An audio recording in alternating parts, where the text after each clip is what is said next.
Hello students and welcome once again to Haldari Academy online platform.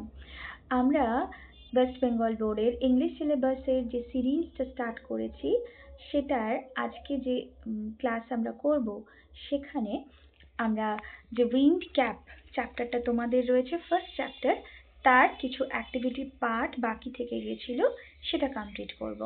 তো ফার্স্টে যেটা রয়েছে সেটা হচ্ছে আনসার দ্য ফলোইং কোয়েশ্চেন্স, তারপরে কিছু গ্রামার পার্ট রয়েছে আর রাইটিং স্কিল রয়েছে। প্রত্যেকটা পার্টই কিন্তু তোমরা অত্যন্ত মনোযোগ সহকারে ফলো করবে, কারণ এখানে আমরা যে শুধু কোয়েশ্চেনের আনসার জেনে নেব তা নয়, আমরা এটাও শিখব কিভাবে কোয়েশ্চেনের আনসার নিজের থেকে লেখা যায়। তাহলে ডিয়ার স্টুডেন্টস, তোমাদের কিন্তু এটা খুব ইম্পর্টেন্ট শেখাটা আনসার কিভাবে লিখতে হয়, কারণ সবসময় কিন্তু তোমাদের জানা পরিচিত কোয়েশ্চেনের আনসার পড়বে না। তোমাদেরকে জানতে হবে যে কোনো অজানা প্রশ্ন এলে তার আনসার আমরা কিভাবে লিখব, সেটাই কিন্তু আমাদের একমাত্র উদ্দেশ্য। তাহলে দেখো, ফার্স্টেই যে কোয়েশ্চেনের পার্টটা রয়েছে সেটা হচ্ছে activity 7, answer the following questions, নিচের প্রশ্নগুলির উত্তর দাও। তাহলে চলো আমরা দেখে নিই। Answer the following questions, first question যেটা রয়েছে, why did the sailors try to rip off the cap from John's head? কেন নাবিকরা জনের মাথা থেকে টুপিটা খুলে ফেলতে চেয়েছিলেন? তাহলে আমরা একটু প্যাসেজটা দেখে নেব, কেন খুলে ফেলতে চেয়েছিলেন। দেখো এখানে রয়েছে লাইনটা, তোমরা দেখলে বুঝতে পারবে যে they shouted in anger and fear and tried to rip off the cap of his head.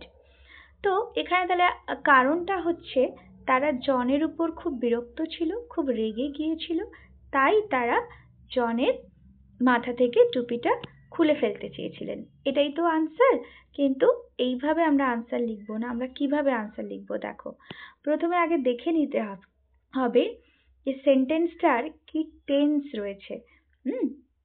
Tense হচ্ছে এখানে রয়েছে পাস্ট টেন্স, আর যেহেতু এটা কোয়েশ্চেন তাই এটা ডিড দিয়ে এক্সপ্রেস করা আছে।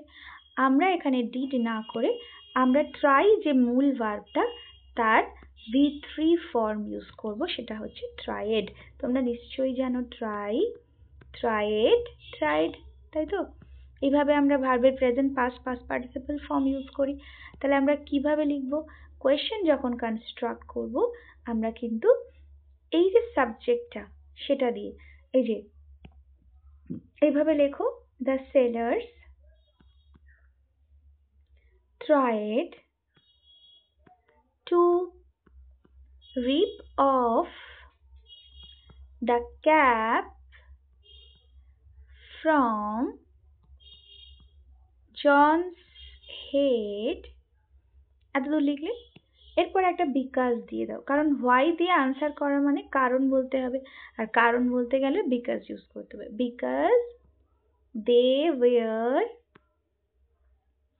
অ্যাংরি উইথ হিম, তারা তার ওপর রেগে গিয়েছিল, এই জন্যই তারা খুলে ফেলতে চেয়েছিল জনের টুপিটা মাথা থেকে। এবার বলছে দেখো, how did John divide his time between land and sea? তো জন কিভাবে ডাঙা এবং জলে টাইমটাকে ডিভাইড করেছিল?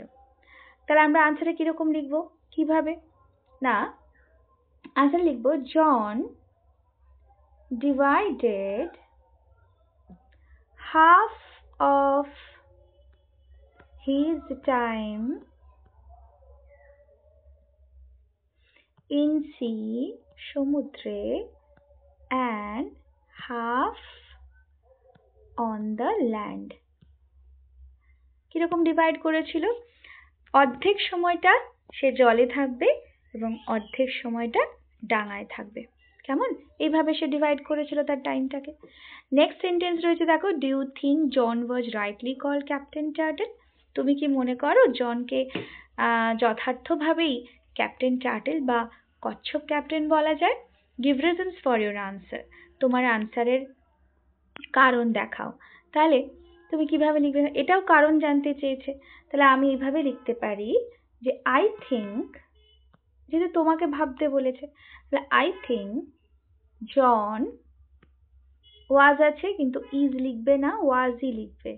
জন ওয়াজ যা আছে সেইভাবেই আনসার কিন্তু করবে। জন was rightly called Captain turtle দিয়ে যেহেতু কারণ জানতে চেয়েছে, তাহলে কারণ জানতে চাইলে আমি তোমাদের কি বলেছি, তোমরা বিকজ লাগাবে।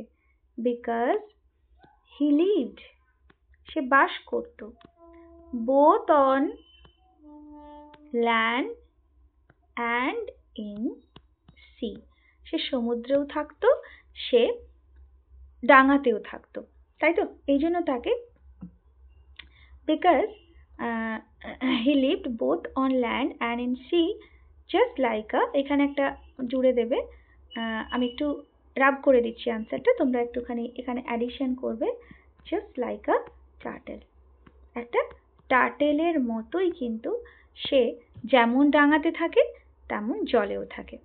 ডিয়ার স্টুডেন্টস, আমাদের কোয়েশ্চেন আনসার এখানেই শেষ হলো। এরপরে আমরা চলে যাব গ্রামার পার্ট। এখানে গ্রামারে টেন্স এর ইউজের কথা বলা হয়েছে। টেন্স মানে কি বলতো? ক্রিয়ার কাল। আমরা আমাদের মাতৃভাষায়, যার যে মাতৃভাষাই হোক না কেন, যে সমস্ত বাক্য ব্যবহার করি, সেই বাক্যর সঠিক অর্থ প্রকাশ করতে গেলে দুটো জিনিসের দরকার হয়। একটা হচ্ছে সাবজেক্ট বা কর্তা, আরেকটা হচ্ছে ভার্ব বা ক্রিয়া। এই যে ক্রিয়া, এই ক্রিয়ার কিন্তু কাল হয়, তার মানে যে কোনো কাজ আমরা কখন করছি তার পার্টিকুলার একটা টাইম হয়, সেই টাইমটাই ইংলিশে আমরা টেন্স হিসেবে এক্সপ্রেস করি। এখানে যে টেন্সটা রয়েছে প্রেজেন্ট পারফেক্ট কন্টিনিউয়াস টেন্স, যার কনস্ট্রাকশন হচ্ছে হ্যাভ অথবা হ্যাজ প্লাস ভার্বের plus ING form of verb, ING form of the main verb, main ভার্বের আইএনজি ফর্ম সাথে হ্যাভ অথবা হ্যাজ প্লাস এখানে একটা been. Okay, have plus has plus been plus ING form of the main verb. এখানে সেটাই করা হয়েছে। দেখো, হ্যাজ প্লাস হ্যাভের মধ্যে হ্যাজ রয়েছে, বিন রয়েছে, হায়ার মেইন ভার্ব যার আইএনজি যোগ রয়েছে। এইভাবে কিন্তু আমরা present perfect continuous tense use করি। এইবারে এটা তো গেল গঠন, কিন্তু টেন্স মানেই হচ্ছে জানবে এটা একটা সেন্সের খেলা, যে একটা সেন্স আছে এর, যে কোন সেন্সে আমরা এই টেন্সটা পার্টিকুলার টেন্সটা ইউজ করি। যখন কোনো কাজ অতীতে একটা সময়ে শুরু হয়েছিল, চলছে চলছে চলছে চলছে এখনো চলছে, তো সেই কাজটা অতীত থেকে ছাড়িয়ে বর্তমানে এখনো কন্টিনিউ আছে, সেই রকম সেন্সে আমরা ইউজ করি প্রেজেন্ট পারফেক্ট কন্টিনিউয়াস। এখানে বলাই রয়েছে, দেখো, in above sentence the tense of the verb suggests an action.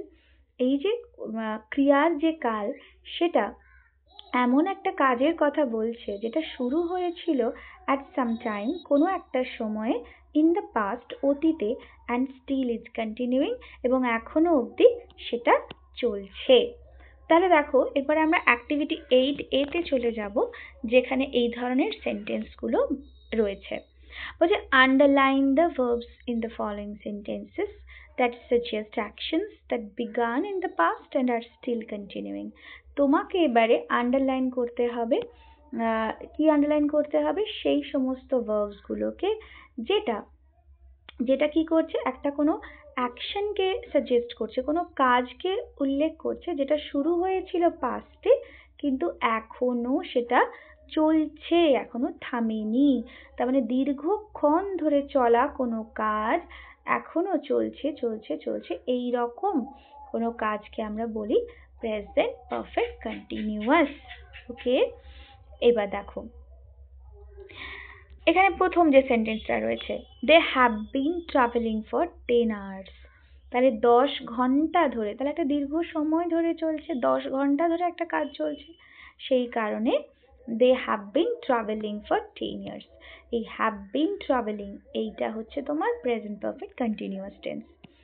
Next, he thanked me for what I have been doing, সে আমাকে ধন্যবাদ জানালো কিসের জন্য? আমি যেটা করছিলাম, একটা দীর্ঘ সময় ধরে যে কাজটা করে যাচ্ছি, এখনো করে যাচ্ছি, সেই কাজটার জন্য আমাকে সে ধন্যবাদ জানিয়েছে। The baby has been sleeping all day. শিশুটি সারাদিন ধরে ঘুমোচ্ছে, এখনো ঘুমোচ্ছে। তাহলে কি এই কাজটা বেবির ঘুমানোটা শুরু হয়েছিল হ্যাজ বিন স্লিপিং, তো এখনো বর্তমানে চলছে। তো in that case we use present perfect continuous. So the kind of tense is called present perfect continuous. So I hope students it is clear to you how to construct present perfect continuous tense. এরপরে আমরা present perfect continuous tense যেমন দেখলাম, তার সাথে সাথে আমাদের past perfect continuous টেন্সটাও কিন্তু দেখে নিতে হবে, যাতে করে আমরা একটা ক্লিয়ার ডিফারেন্স, পার্থক্যটা বুঝতে পারি। তো কনস্ট্রাকশনটা খুবই, গঠনটা তো ভীষণই ইজি। কারণ দেখো, প্রেজেন্ট পারফেক্ট কন্টিনিউয়াসে আমরা কি জেনেছিলাম? হ্যাভ অথবা হ্যাজ প্লাস বিন প্লাস ভার্বের আইএনজি, মনে রাখবে। কিন্তু পাস্ট পারফেক্ট কন্টিনিউয়াসে শুধু হ্যাভ হ্যাজ এর জায়গায় হ্যাড, এর আর কোনো ফর্ম নেই। পাস্ট মানেই যেই পার্সন হোক না কেন, first person, second person, third person, আর যেই নাম্বার হোক না কেন, সিঙ্গুলার বা প্লুরাল, সব ক্ষেত্রেই আমরা একটাই ভার্ব ইউজ করি, সেটা হচ্ছে had plus been plus ING form of verb. কিন্তু এটা গেল কনস্ট্রাকশন। এরপরে আমাদের এর সেন্সটা জেনে নিতে হবে, কোন সেন্সে আমরা present perfect continuous tense use করি আর কোন সেন্সে আমরা পাস্ট পারফেক্ট টেন্স ইউজ করি। তোমরা দেখে নাও আগে কি রয়েছে বইতে। One day he had been walking behind the plough. দেখো এখানে একটা ক্লিয়ার ইন্ডিকেশন রয়েছে, সেটা হচ্ছে ওয়ান ডে, একদিন। মানে মনে রাখতে হবে পাস্ট পারফেক্ট কন্টিনিউয়াসের ক্ষেত্রেও একটা কাজ দীর্ঘ সময় ধরে চলছিল, কিন্তু তার একটা স্টপ এসে গেছে, একটা পয়েন্ট এসে থেমে গেছে, সেটা ইন্ডিকেশন রয়েছে। কিন্তু নিশ্চয়ই তোমাদের মনে আছে আমি যখন প্রেজেন্ট পারফেক্ট কন্টিনিউয়াস পড়াচ্ছিলাম, মানে প্রেজেন্ট পারফেক্ট কন্টিনিউয়াস টেন্স, সেক্ষেত্রে কি বলেছিলাম? অতীতে কোনো কাজ শুরু হয়ে এখনো চলছে, সেটা ভবিষ্যতেও চলতে পারে, তার কোনো থামার ইন্ডিকেশন বা পয়েন্ট করা নেই। কেমন? That is the basic difference between present perfect continuous tense and past perfect continuous tense. হ্যাঁ, তো এইখানে তাই বলা রয়েছে, এইখানে যে one day he had been walking, মানে সে যে এখনো কাজ করছে সেরকমটা বলা নেই, একদিন সে কাজ করছিল বিহাইন্ড দ্য প্লাউ, প্লাউয়ের পেছনে, লাঙলের পেছনে। তো এই যে এটা হচ্ছে গিয়ে কাজটা একটা পয়েন্টে গিয়ে শেষ হয়ে গেছে, কিন্তু সেটা চলছিল বেশ কিছুক্ষণ ধরে। In above sentence, the tense of the verb is used for an action that began before a certain point. এই যে একটা certain point পর্যন্ত কাজটা চলছিল অতীতে, and continued up to that time. সেই সময় অবধি চলছিল এবং সেখানে একটা পয়েন্ট অবধি যে কাজটার সময়সীমা ছিল। এটাই ডিফারেন্স। এরপরে দেখো অ্যাক্টিভিটি 8 এর বি এরটাই চলে যাব। Underline the verbs in the following sentences. নিম্নলিখিত যে বাক্যগুলো রয়েছে সেখানে তোমাকে আন্ডারলাইন করতে হবে সেই ক্রিয়াগুলো which suggest actions that began before a certain point, যেটা শুরু হয়েছিল একটা নির্দিষ্ট সময়ের আগে, অতীতে কোনো একটা সময়, এবং সেই পয়েন্ট অফ টাইম পর্যন্তই কাজটা চলেছিল, তারপরে আর বর্তমান হয়নি। এইখানে রয়েছে দেখো, they had been playing in the field for an hour before mother called them. তাহলে পয়েন্ট অফ টাইমটা কি? কত দূর অবধি তারা খেলছিল? যতক্ষণ না মা ডাকে। তাহলে যেই মা ডেকেছিল তাদের খেলাটা থেমে গিয়েছিল, কিন্তু তারা তার আগে অবধি had been playing। এটা তোমরা কিন্তু কনফিউজড হো না, এটা একটা পয়েন্ট অফ টাইম, আমি এই জন্য দাগ করেছি। আনসারটা কিন্তু হবে had been playing, কারণ তারা ততক্ষণ অবধি তাদের খেলাটা চালিয়ে গিয়েছিল যতক্ষণ না মা ডাকে। কেমন? আশা করি তোমরা পরিষ্কার বুঝতে পারছো যে প্রেজেন্ট পারফেক্ট কন্টিনিউয়াস আর পাস্ট পারফেক্ট কন্টিনিউয়াসের মধ্যে ডিফারেন্সটা কি। নেক্সট দেখো কি রয়েছে,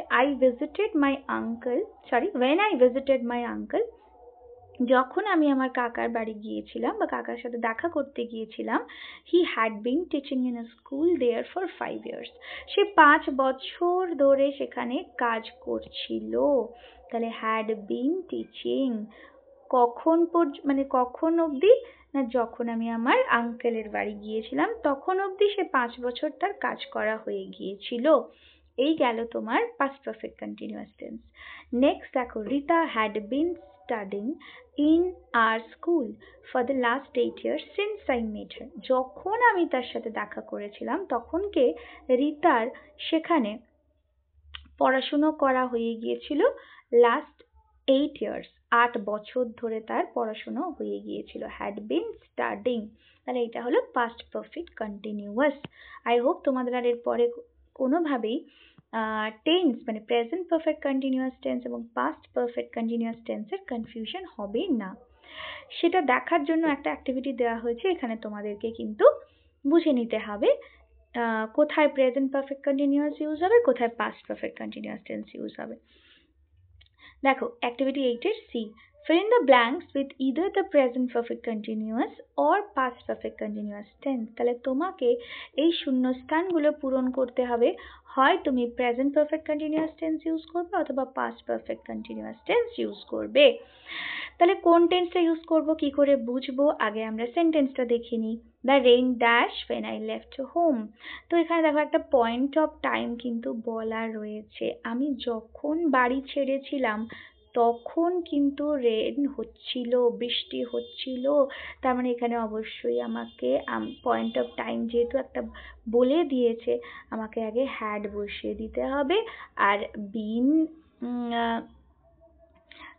the rain had মানে had been pouring, এই ভার্বের আইএনজি, মেইন যে ভার্ব পোর তাহলে সেটার আইএনজি। বিন পোরিংটা তো কমন, এইবার তুমি হ্যাড বসাবে না হ্যাভ বসাবে না হ্যাজ বসাবে সেটা তোমার ডিসিশন, কেমন? তাহলে যেহেতু পয়েন্ট অফ টাইম আছে তাই আমরা এখানে হ্যাড বসিয়েছি, past perfect continuous tense use করেছি। Next, the engineers dash the bridge for the past few months. দেখো এখানে কিন্তু কোনো পয়েন্ট অফ টাইমের কথা বলা নেই, পাস্ট ফিউ মান্থস ধরে তারা কাজ করছে, শেষ পাস্ট মানে শেষ কয়েক মানে শেষ কয়েক মাস ধরে তারা কাজ করছে, বলা নেই যে তারা এই মাস অবধি কাজ করছিল, জানুয়ারি মাস অবধি কাজ করছিল, ফেব্রুয়ারি মাস অবধি কাজ করছিল, এমনটা কিন্তু বলা নেই, তারা শেষ কয়েক মাস ধরে কাজ করে যাচ্ছে। তাহলে সে যেহেতু পয়েন্ট অফ টাইম ইন্ডিকেশন নেই, তাহলে আমরা বুঝে নেব যে কাজটা নিশ্চয়ই এখনো কন্টিনিউ আছে। তাহলে কাজ যখন এখনো স্টিল কন্টিনিউইং, সেক্ষেত্রে আমরা এখানে হ্যাজ হবে না, যদি একটা ইঞ্জিনিয়ার থাকতো তাহলে হ্যাজ হতো, যেহেতু অনেকগুলো ইঞ্জিনিয়ার প্লুরালে আমরা ভার্ব হ্যাভ ইউজ করব। The engineers have been building, কেমন? The engineers have been building the bridge for the past few months. Okay. Third question দেখো লেখা আছে the performers dash since evening। এখানেও কিন্তু কোনোভাবে কোনো পয়েন্ট অফ টাইম যে কতক্ষণ অবধি গান করছিল বা কিছু সেরকম কোনো ইন্ডিকেশন নেই। পারফর্মার্সরা যারা প্রস্তাবনা করছিল, যারা উপস্থাপকরা ছিল, তারা গান করছিল, সন্ধ্যে থেকেই গান করছে। তাহলে এখানে অবশ্যই হ্যাভ, এখানেও প্লুরাল পারফর্মার্স আছে, আমরা তাই হ্যাভ বিন করব, have been singing since evening, সন্ধ্যে থেকেই তারা গান করছে, এখনো গান করছে, তাই না? কোনো থামার কোনো পয়েন্ট অফ টাইম বলা নেই। এখানে দেখো ফার্স্টেই একটা টাইমের ফ্রেজ রয়েছে, অ্যাট দ্যাট টাইম, সেই সময়, তার মানে একটা সময়ের ইন্ডিকেশন দিয়ে দিয়েছে। সেই সময় mister Roy dash poems for 1 month, 1 মাস ধরে কবিতা লিখছিলেন, সেই সময়, এখন নয় কিন্তু। তাহলে যেহেতু ইন্ডিকেশন অফ টাইম রয়েছে, ইন্ডিকেশন অফ টাইম একটা রয়েই গেছে, তাই আমরা এখানে আর past present ব্যবহার করব না, আমরা কি ব্যবহার করব, had been writing। তাহলে নিশ্চয়ই তোমরা বুঝতে পেরে গেছো যে কখন প্রেজেন্ট পারফেক্ট কন্টিনিউয়াস টেন্স হয় আর কখন পাস্ট পারফেক্ট কন্টিনিউয়াস টেন্স হয়। ডিয়ার স্টুডেন্টস, একটা ছোট্ট করে আমি তোমাদের আরও একবার রিপিট করিয়ে দিই যে প্রেজেন্ট পারফেক্ট কন্টিনিউয়াস টেন্সের গঠনে আমরা ইউজ করি হ্যাজ অথবা হ্যাভ প্লাস বিন প্লাস ভার্বের আইএনজি ফর্ম। আর কখন ব্যবহার করি, যখন অতীতে কোনো কাজ শুরু হয়েছে, শুরু হয়ে দীর্ঘক্ষণ চলছে, এখনো চলছে, তার থামার কোনো ইন্ডিকেশন নেই বা কোনো পয়েন্ট অফ টাইমের রেফারেন্স নেই, সেক্ষেত্রে আমরা ইউজ করি প্রেজেন্ট পারফেক্ট কন্টিনিউয়াস টেন্স। আর পাস্ট পারফেক্ট কন্টিনিউয়াস টেন্সে আমরা কি করি, হ্যাডই ইউজ করি, হ্যাভ হ্যাজ নয়, প্লাস বিন প্লাস আইএনজি, যেরকমটা আমি তোমাদের বলেছি সাথে সেন্সটা কি ইউজ হয় না, কোনো একটা কাজ অতীতে শুরু হয়েছে, ততক্ষণ অবধি চলছে যতক্ষণ না একটা পয়েন্ট অফ টাইম এসে উপস্থিত হচ্ছে। তাহলে একটা পয়েন্ট অফ টাইম পর্যন্ত দীর্ঘক্ষণ একটা কাজ যখন চলছিল, সেক্ষেত্রে আমরা past perfect continuous tense use করি এইরকম একটা জায়গা। তো আই হোপ তোমাদের কাছে সুন্দরভাবে ক্লিয়ার হয়ে গেছে। এরপরে গ্রামারের আরো অনেক পার্ট রয়েছে, আমরা সেগুলোও একে একে ডিসকাস করব। তো till that children, our class ends here. In the next class we will appear with some other topics. So up to that children, bye and take care.